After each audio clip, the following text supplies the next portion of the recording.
V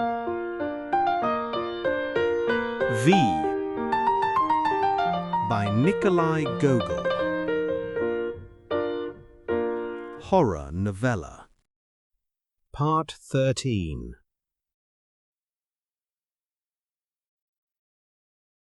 Khoma was again taken to the church in the same way. Again he was left alone, and the door was locked on him. Again he saw the dark icons, the gleaming frames, and the familiar black coffin standing in menacing silence and immobility in the middle of the church. "Well," he said, "this marvel doesn't make me marvel now. It's only frightening the first time.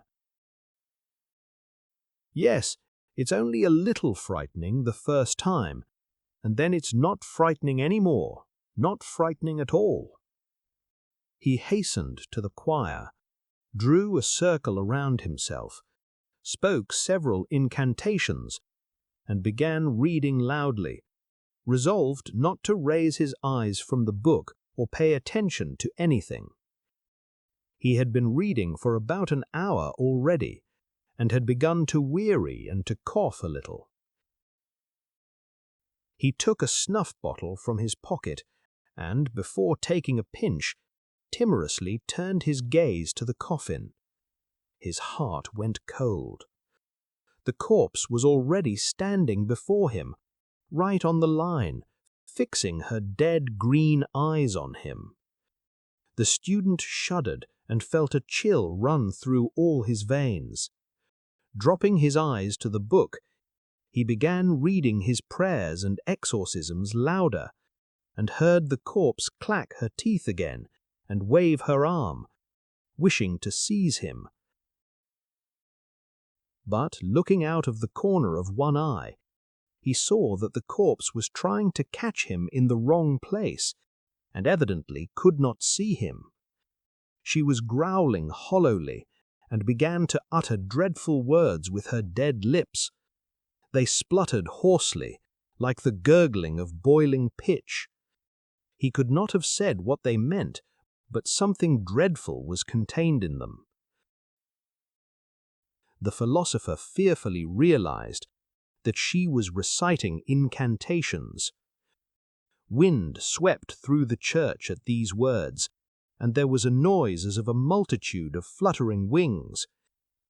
He heard wings beating against the glass of the church windows and their iron frames, heard claws scratching iron with a rasping noise, and countless powers banging on the doors trying to break in. His heart pounded heavily all the while. Shutting his eyes, he kept reading incantations and prayers. At last, something suddenly whistled far away. It was the distant crowing of a cock. The exhausted philosopher stopped and rested his soul. Those who came to relieve the philosopher found him barely alive. He was leaning back against the wall, goggle-eyed, and stared fixedly at the Cossacks who were shaking him. They practically carried him out, and had to support him all the way. Coming to the master's yard, he roused himself and asked to be given a pint of vodka. After drinking it, he smoothed the hair on his head and said, "There's all sorts of trash in this world, and such horrors happen as, oh well." At that, the philosopher waved his hand. The circle that had gathered around him hung their heads on hearing such words. Just then, a not entirely old wench passed by, in a tight-fitting apron that displayed her round and firm shape. "Greetings, Homer," she said, seeing the philosopher.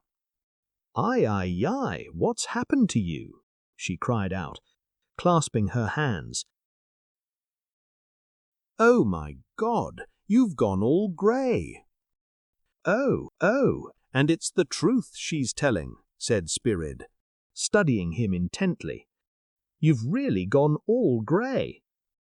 On hearing this, the philosopher rushed headlong to the kitchen where he had noticed a triangular piece of mirror glued to the wall and stained by flies. He saw with horror the truth of their words. Half of his hair had indeed turned white. Khoma Brut hung his head and gave himself over to reflection. "I'll go to the master," he said finally. "Tell him everything and explain that I don't want to read any more. Let him send me back to Kiev right now." In such thoughts, he directed his steps toward the porch of the master's house.